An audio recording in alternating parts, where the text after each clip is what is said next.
Hey everybody, Dan's Crazy Car Connection. Alright, so what I've got here is a 1986 Bronco frame, as you can see, and 1986 Mustang GT T-top.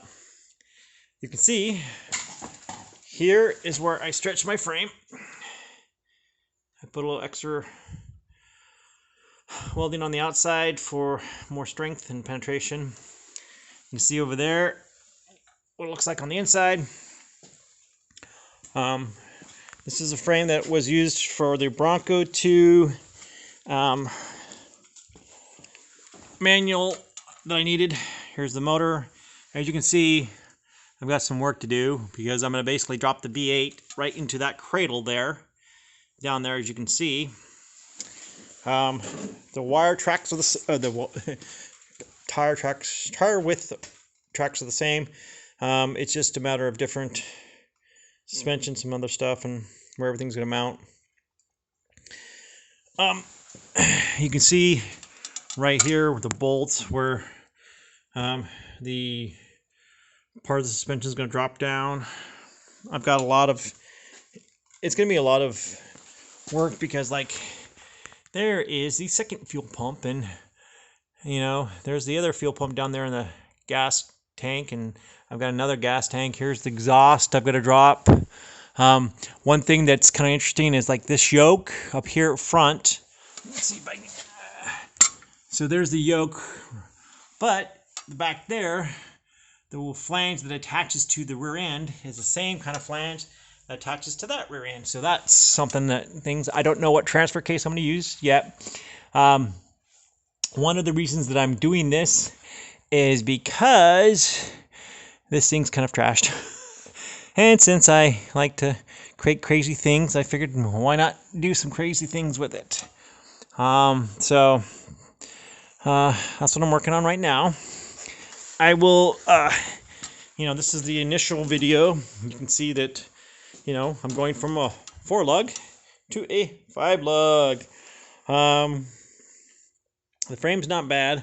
I've already pressure washed it and everything else. Let's see. I have to figure out fuel tank, obviously.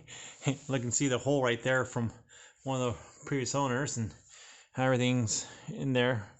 But how things were going to line up, and getting things with the body mounts. But you can see, here's the rear end and everything, and then drop all the suspension here, all these pieces, remove the whole rear end, suspension, everything.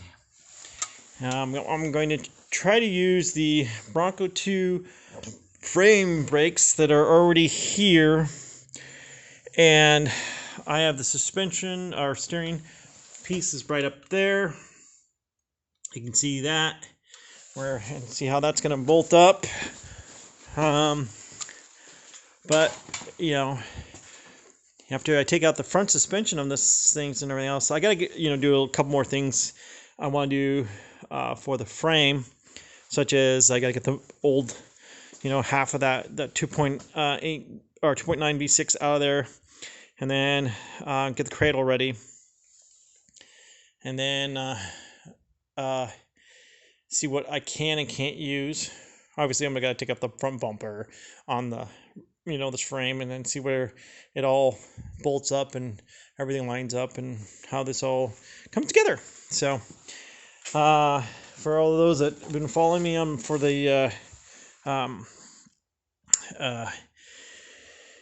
automatic to manual video, here's the new video. One of the things I'm looking at is how to attach this transfer case, because this is an electronic transfer case, and make it work so that I can use that instead of a shifter. So I do have another T5 over here with a transfer case that's vacuum actuated that I could possibly hook up, but I prefer not to. Prefer to have the electronic, even though the electronic's a little bit more troublesome. If I can find a better way of doing it, I'm going to try to. So I hope you liked the video, and subscribe for the updates.